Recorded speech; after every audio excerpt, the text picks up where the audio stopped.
우리 속담에 소도 비빌 언덕이 있어야 비빈다라는 말이 있어요. 소가 가려운 곳을 비비려면 비빌 언덕이 있어야 하듯이 사람도 의지할 곳이 있어야만 무슨 일을 시작하거나 또 그것을 성취할 수 있는 것입니다. 하나님께서 우리에게 비빌 언덕을 주셨습니다. 그 비빌 언덕이 뭐냐? 하나님의 언약입니다. 하나님의 언약. 여러분, 하나님의 언약이라고 하는 것은요, 하나님께서 우리에게 주신 약속의 보증서입니다. 약속의 보증서입니다. 우리는 하나님께서 약속해 주신 이 약속의 보증서가 있기 때문에 이 약속의 보증서를 손에 쥐고 하나님께서 약속해 주신 것들을 누리며 살 수 있는 것입니다. 하나님의 약속은 우리가 구원을 받을 수 있는 유일한 구원의 비빌 언덕입니다. 하나님의 언약은 우리가 생명을 얻을 수 있는 유일한 생명의 비빌 언덕입니다. 하나님의 언약은 우리가 하나님의 복을 받을 수 있는 유일한 축복의 비빌 언덕입니다. 또 하나님의 언약은 우리가 붙잡을 수 있는 유일한 희망의 비빌 언덕이 되는 것입니다. 하나님께서 방주에서 나온 노아와 그의 아들들에게 언약을 세우십니다. 이제 이 언약은 노아와 그의 아들들과 그의 후손들, 그리고 이 세상에 있는 모든 생물들이 비빌 수 있는 든든한 언덕이 될 것입니다. 먼저 이 언약은 하나님께서 은혜로 세우신 언약입니다. 은혜로 세우신 언약입니다. 여러분, 언약이라고 하는 것은요, 원래 쌍방 간의 합의에 의해서 맺어지는 것이 언약입니다. 언약이라고 번역한 원문이 베리트라는 말인데, 이 베리트라는 말이 무엇인지를 보면 더 확실해집니다. 베리트라고 하는 이 말은 쪼갠다, 그리고 자른다, 이런 말에서 나왔다고 그래요. 짐승이나 새를 둘로 쪼개서 그 사이를 언약에 참가하는 당사자들이 서로 지나가면서 언약이 세워지는 것입니다. 언약을 어긴 사람은 쪼갠 짐승이나 새처럼 처참하게 죽임을 당할 것이라고 하는 쌍방 간의 약속이 베리트라고 하는 이 말에 담겨 있는 것입니다. 그래서 히브리인들은 언약이라고 하는 이 말을 사용할 때 언약을 쪼갠다, 언약을 자른다, 그렇게 표현을 합니다. 아주 두렵고 떨리는 마음으로 언약이라는 말을 사용하고 있는 것입니다. 성경의 언약의 첫 출발은 창세기 2장 16절과 17절입니다. 장로 5절을 보면 여호와 하나님이 그 사람에게 명하여 이르시되 동산 각종 나무의 열매는 네가 입으로 먹되 선악을 알게 하는 나무의 열매는 먹지 말라. 네가 먹는 날에는 반드시 죽으리라. 창조자신 하나님과 피조물을 대표한 아담 사이에 최초의 언약이 세워졌습니다. 그 언약의 내용이 뭐냐? 선악을 알게 하는 나무의 열매는 먹지 말라고 하는 언약입니다. 이 언약은 단순히 선악을 알게 하는 나무의 열매 그 자체에 포커스가 맞춰져 있는 것이 아닙니다. 창조자이신 하나님의 권위에, 창조자이신 하나님의 그 말씀에 순종하라고 하는 의미가 담겨있는 언약입니다. 왜 이런 언약이 필요할까요? 하나님과 사람 사이의 질서 때문에 언약이 필요합니다. 하나님은 하나님으로서의 창조자로서의 권위가 있고 인간은 피조물로서의 본분이 있습니다. 하나님은 모든 피조물들의 주인으로서 주인의 권리가 있고 사람은 하나님의 종으로서 종의 본분이 있는 거예요. 이 질서를 유지하기 위해서 반드시 언약이 필요합니다. 그래서 하나님은 언약을 통해서 창조자로서 자신의 책임을 져가십니다. 하나님은 언약을 통해서 피조물들의 생명을 보존하고 또 하나님은 언약을 통해서 피조물들의 안전을 보존해주고 하나님은 언약을 통해서 피조물들의 행복을 보존해줍니다. 그리고 사람은 언약을 통해서 피조물들의 자기 책임을 다합니다. 사람은 언약을 통해서 창조자신 하나님을 경외하고 사람은 언약을 통해서 창조자신 하나님께 순종하고 창조자신 하나님 앞에 겸손해지는 것입니다. 만약 이 질서가 깨지면 그 직수로 인류는 파탄이 옵니다. 파멸이 옵니다. 오직 죽음만이 있는 것입니다. 이것이 바로 언약, 베리트라고 하는 말입니다. 그러나 오늘 본문 말씀에 나오는 이 언약은 베리트라고 하는 이 단어를 사용은 하고 있지만 언약의 성격은 다릅니다. 어떻게 다르냐? 첫째로 하나님께서 일방적으로 세우신 언약입니다. 본문 11절 함께 봅니다. 내가 너희와 언약을 세우리니 다시는 모든 생물을 홍수로 멸하지 아니할 것이다. 땅을 멸할 홍수가 다시 있지 아니하리라. 언약을 맺으리니 혹은 언약을 쪼개리니 그런 말씀이 아니고 언약을 세우리니 그랬습니다. 원문에서 세운다고 하는 이 말의 뜻은 쿰이라는 단어를 사용하고 있습니다. 쿰. 이 쿰이라고 하는 이 말은 일으킨다, 세운다 그런 말이에요. 우리가 참고구절 마가복음 5장 41절 말씀을 보면 예수께서 회당장 야이로의 죽은 딸을 다시 살리실 때 죽은 그녀의 손을 잡고 예수님께서 뭐라고 말씀하시냐면 달리다 쿰 하십니다. 달리다 쿰. 달리다는 소녀야 하고 부르는 것입니다. 그리고 여기에서 쿰 이것이 바로 일어나라 하는 말입니다. 예, 쿰이라고 하는 말은 바로 이럴 때 사용하는 것입니다. 강한 자가 약한 자를 일으켜 세울 때, 약한 자는 자기 스스로 일어설 힘이 없기 때문에 강한 자가 일방적으로 그를 일으켜 세울 때 쿰이라는 말을 씁니다. 능력이 있는 자가 무능력한 자를 일으켜 세울 때 무능력한 자는 자기 스스로 일어날 수 없기 때문에 능력 있는 자가 그의 손을 붙잡고 일방적으로 일으켜 세울 때 쿰이라는 말을 씁니다. 아버지가 쓰러져 있는 자식을 다시 일으켜 세울 때 아버지의 사랑으로 말미암아 아들의 손을 잡고 일방적으로 다시 일으켜 세울 때 쿰이라는 말을 씁니다. 무슨 말이냐? 하나님께서 노아와 세운 그 언약은 하나님께서 일방적으로 세워주신 언약이다 그 말이에요. 왜 일방적으로 언약을 세워주셨느냐? 예, 언약의 내용을 보면 이해가 갑니다. 다시 본문 11절 말씀을 보면 내가 너희와 언약을 세우리니 다시는 모든 생물을 홍수로 멸하지 아니할 것이라. 땅을 멸할 홍수가 다시 있지 아니하리라. 다시는 모든 생물을 홍수로 멸하지 아니하겠다는 언약입니다.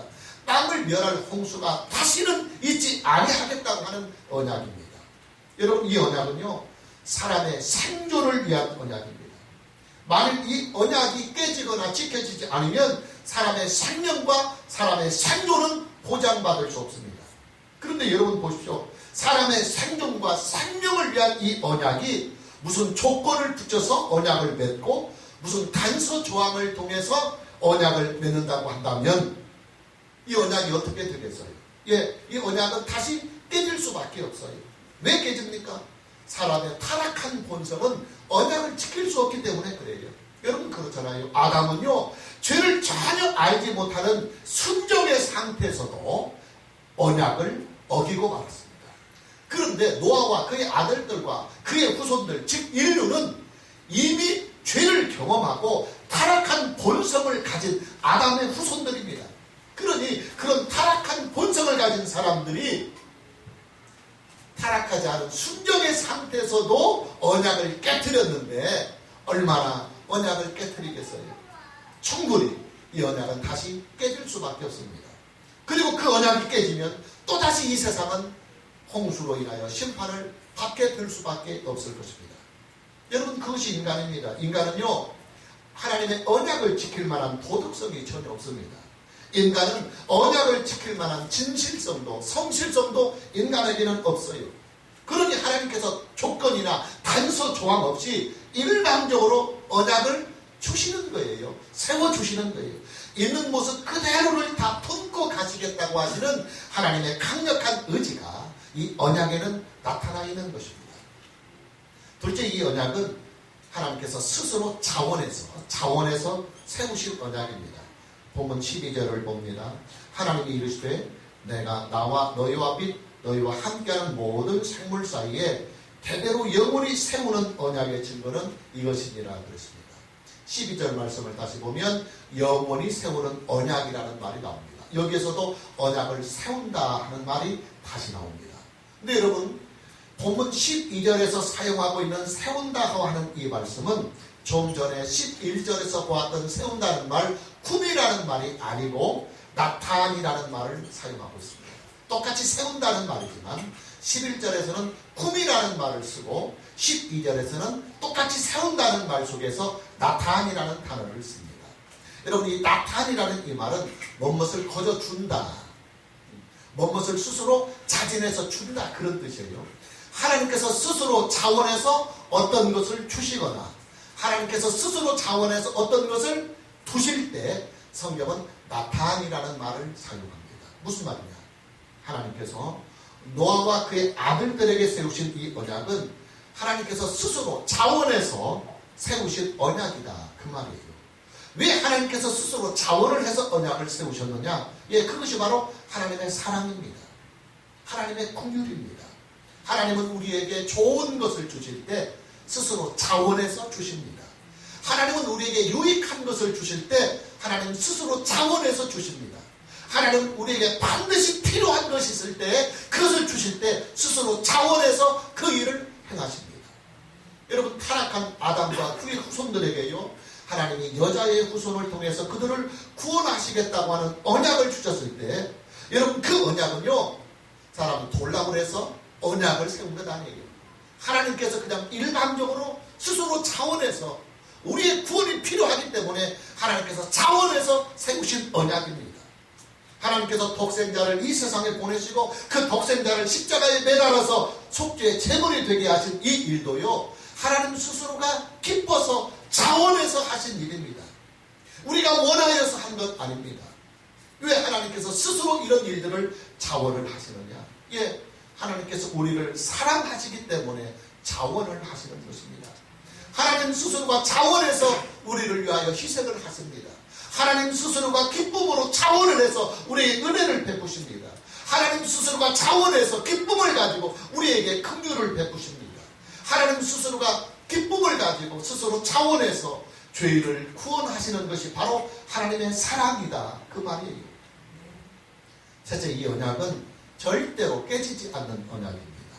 본문 11절 말씀을 다시 보면 내가 너희와 언약을 세우리니 다시는 모든 생물을 홍수로 멸하지 아니할 것이라. 땅을 멸할 홍수가 다시 있지 아니하리라. 예, 다시는 이라는 이 말이 강조가 되고 있습니다. 11절 말씀에서 두 번이나 거듭 다시 있지 아니하리라 하고 강조하고 있습니다. 그만큼 이 언약은 어떤 상황에서도 다시는 깨어지지 않는다고 하는 약속이, 이 강조가 이 언약 속에 있습니다. 뿐만 아니에요. 12절 말씀도 다시 보면 하나님이 이르시되 내가 나와 너희와 너희와 함께하는 모든 생물 사이에 대대로 영원히 세우는 언약의 증거는 이것이다. 그래서 대대로 영원이라는 말이 더 강조가 되고 있습니다. 노아와 그의 아들들뿐만 아니라 그들의 후손들과 이 세상에 존재하는 모든 생물들에게도 대대로 그리고 영원히 이 약속은 깨지지 않을 것이라고 하는 것을 강조하고 있는 것입니다. 한 가지 더 아주 결정적인 강조의 말씀이 15절과 16절에 있습니다. 15절을 보면 내가 나와 너희와 및 육체를 가진 모든 생물 사이에 내 언약을 기억하리니 다시는 물이 모든 육체를 멸하는 홍수가 되지 아니하리라. 16절 무지개가 구름 사이에 있으리니 내가 보고 나 하나님과 모든 육체를 가진 땅의 모든 생물 사이에 영원한 언약을 기억하리라. 우리가 지난 시간에 봤잖아요. 기억한다고 하는 자카르라는 이 히브리어입니다. 여러분, 우리는 이 자카르라는 이 말씀이 하나님의 구속사에 있어서 얼마나 귀하고 얼마나 축복된 말씀인지 우리는 지난 시간에 이미 보았습니다. 하나님께서 우리를 기억하사 홍수를 멈추게 하시고 홍수를 감하게 하시고 또 땅을 마르게 하시고, 하나님께서 우리를 기억하사 노아와 그의 가족들을 방주에서 나오게 하셨으며 방주에서 나온 모든 생물들에게 복을 갱신해 주셨습니다. 하나님께서 이스라엘 자손들을 기억하사 그들을 애굽 땅에서 구원하셨습니다. 그런데 오늘 본문에서 다시 자카르, 기억하신다 하는 이 말씀이 다시 등장하고 있습니다. 예, 하나님께서는 이 언약을 대대로 영원히, 여기서 기억한다고 하는 말이 마음에 새긴다, 그런 말이에요. 마음에 오랫동안 새긴다, 지우지 않고 영원히 새기겠다. 대대로 영원히 이 언약을 하나님 마음에 새기고 또 기억하시면서 이 언약을 반드시 지켜가시겠다고 하는 강력한 의지를 하나님께서는 다시 표현하고 계십니다. 여러분, 그래요. 홍수로 세상을 심판하지 아니하시겠다고 하는 이 언약은요, 절대 깨지지 않습니다.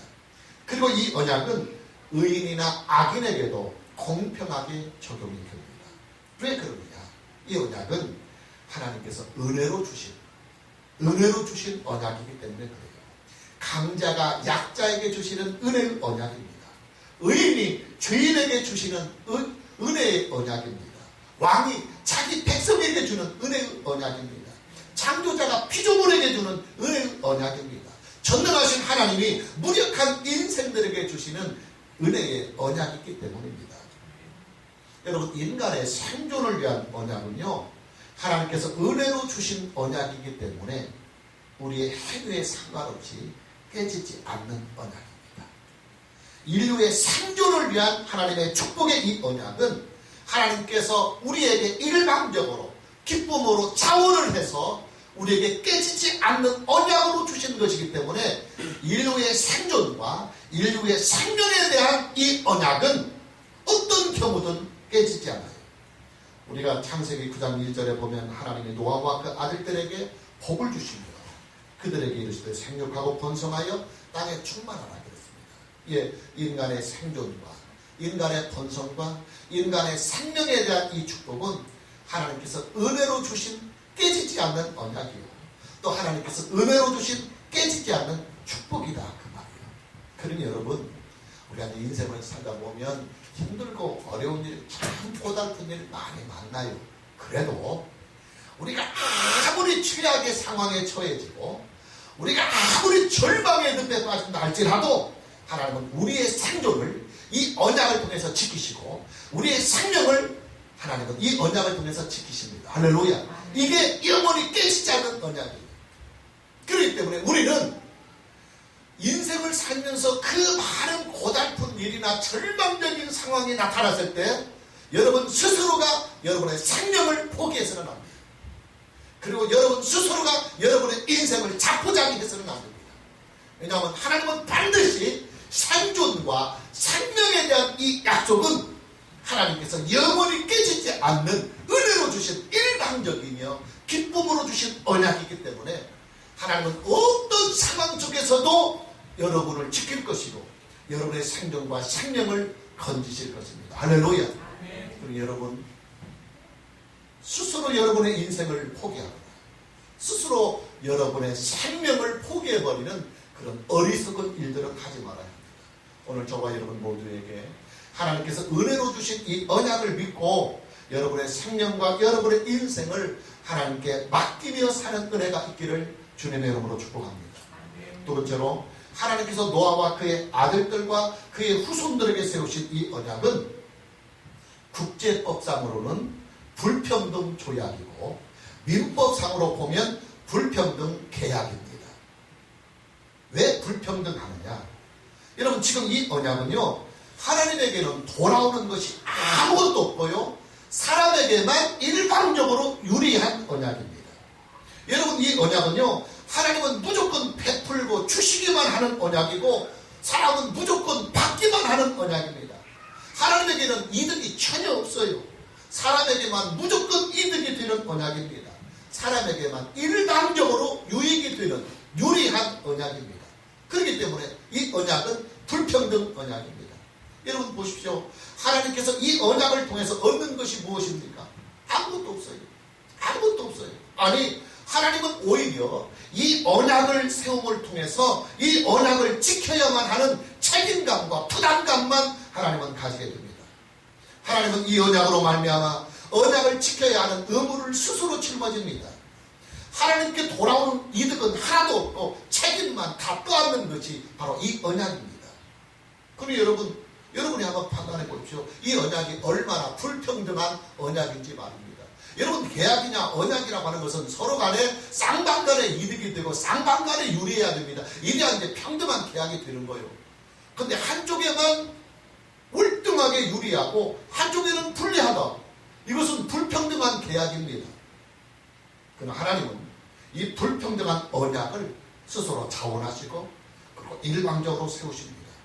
사람에게만 유리하고 사람에게만 유익한 이 언약을 하나님 스스로 기쁨으로 일방적으로 세우십니다. 무슨 말이냐? 그것이 바로 하나님의 사랑이다. 이것이 바로 하나님의 사랑이다 그 말이에요. 여러분, 사랑이라고 하는 것은 내가 좋아서 스스로 자원하여 하는 일입니다. 자식을 위한 부모의 사랑을 보십시오. 부모는요, 자식을 일방적으로 사랑합니다. 부모는요, 자식을 스스로 자원해서 사랑합니다. 그리고 부모와 자식들 간에 세우는 약속이 있잖아요. 대부분 부모와 자식들 간에 세우는 약속은요, 자식들에게만 유리하고 부모는 유리한 거 하나도 없어요. 예를 들어서 부모가 어느 날 자원해서 기쁨으로 너 이번에 시험 성적 좀 올리면 내가 컴퓨터 새로 교체해 줄 거야. 여러분, 이 언약은요, 시험 점수 좀 오른다고 해서 부모에게 뭐가 좋겠습니까? 그러나 부모가 기쁨으로 자원해서 언약을 세우면 책임과 부담감만 있어요. 이 불평등 계약이죠. 그러나 부모는 자식을 위하여 그런 불평등한 계약을, 약속을 하시면서까지 자식을 사랑합니다. 부모가 자식에게 하는 약속들은 늘 자식에게만 유리하고 자식에게만 이득이 됩니다. 부모는 그저 자식들을 위해서 책임감만 떠안는 것입니다. 그러나 부모는 그런 희생을 자원해서 합니다. 기쁨으로 합니다. 그것이 바로 부모의 사랑이다, 그 말이에요. 여러분, 사랑이란 말입니다. 내가 좋아서 하는 거예요. 내가 스스로 원해서 하는 것입니다. 내가 사랑하는 것이, 내가 사랑하니까 주는 것만으로도 행복합니다. 내가 사랑하니까 베푸는 것만 해도 행복한 것입니다. 내가 사랑하니까 나를 희생해서 사랑하는 사람에게 유익이 된다고 한다면 그 희생도 기꺼이 기쁨으로 감당하는 것이 사랑이에요. 내가 사랑하니까 나에게는 아무런 이득이 돌아오지 않는다 하더라도 사랑하는 사람을 위하여 불평등한 계약도, 불평등한 언약도 기꺼이 감수할 수 있는 것이 바로 사랑입니다. 여러분, 하나님께서 뭐가 아쉬워서 여자의 후손을 자원해서 약속하시겠습니까? 하나님께서 뭐가 그리 애가 타신다고 독생자를 십자가에 내어주시겠다고 우리에게 약속하시고 그 약속을 실행하시겠습니까?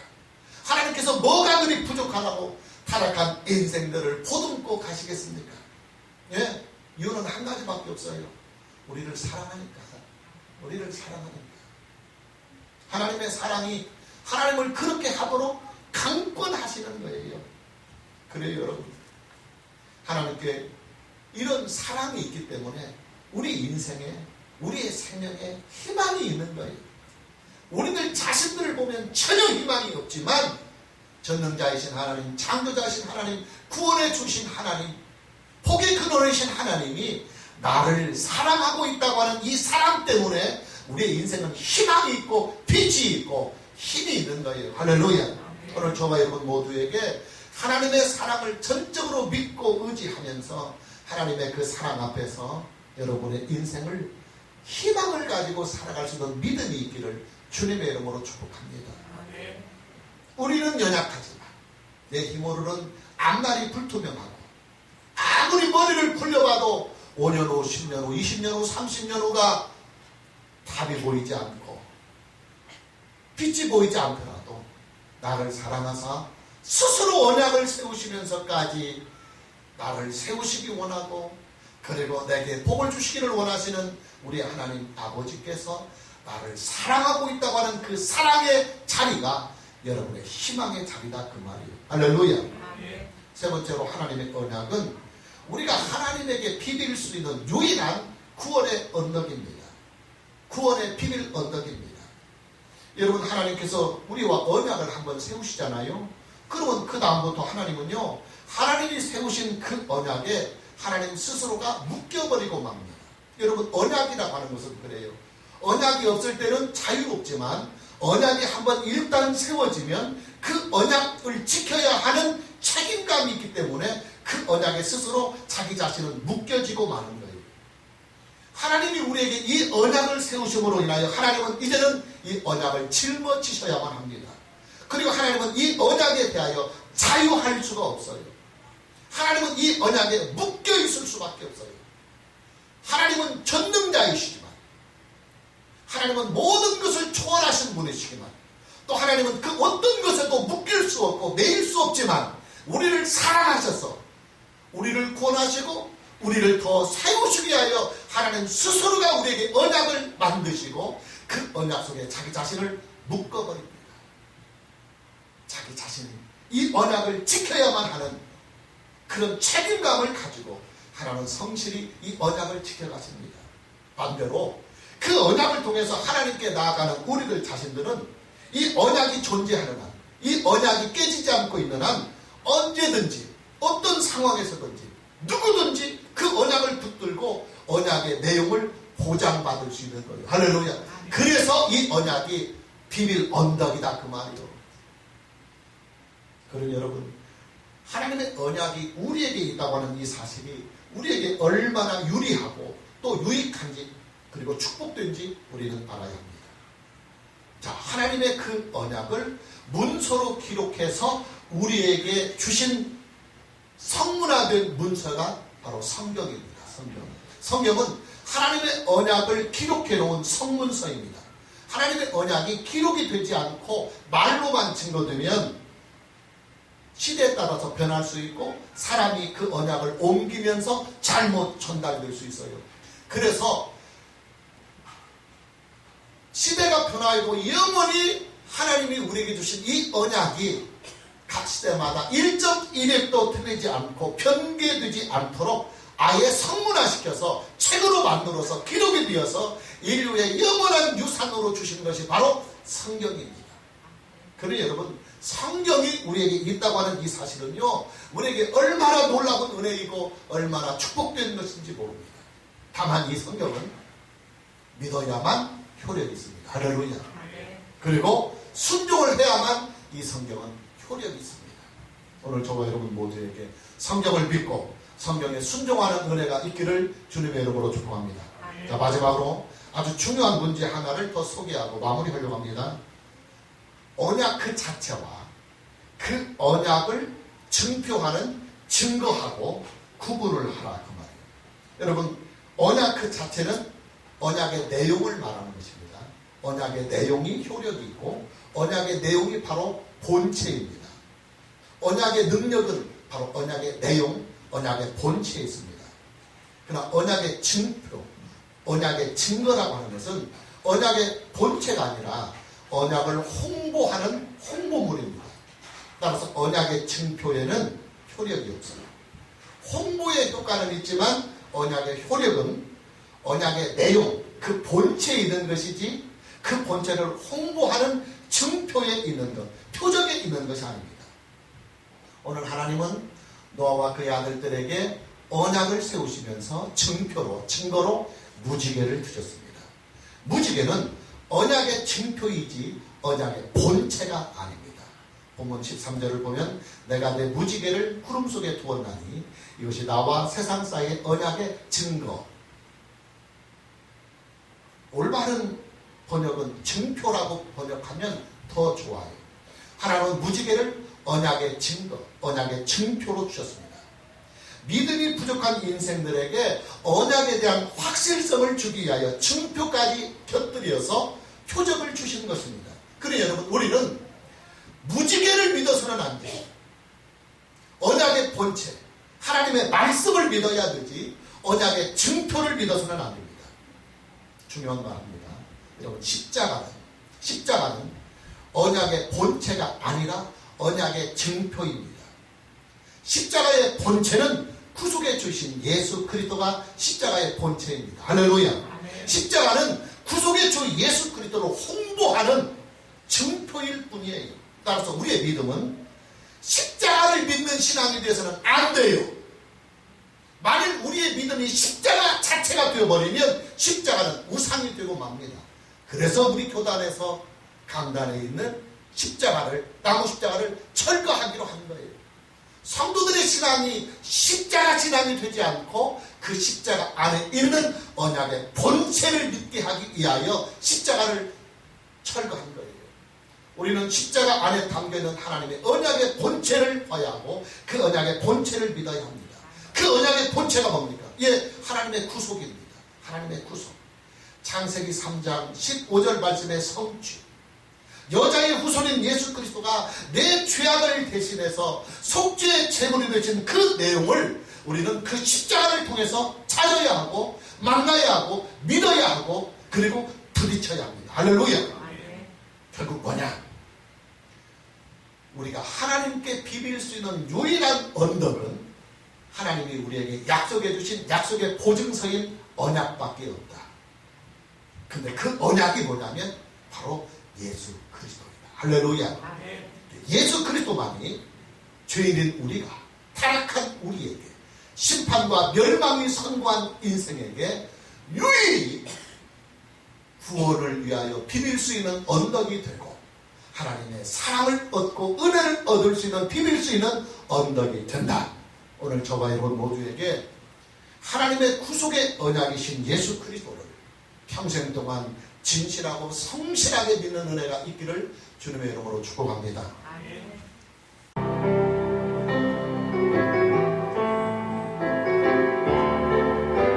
아버지 사랑을, 아버지 사랑 내가 노래, 아버지 은혜 내가 노래, 그 사랑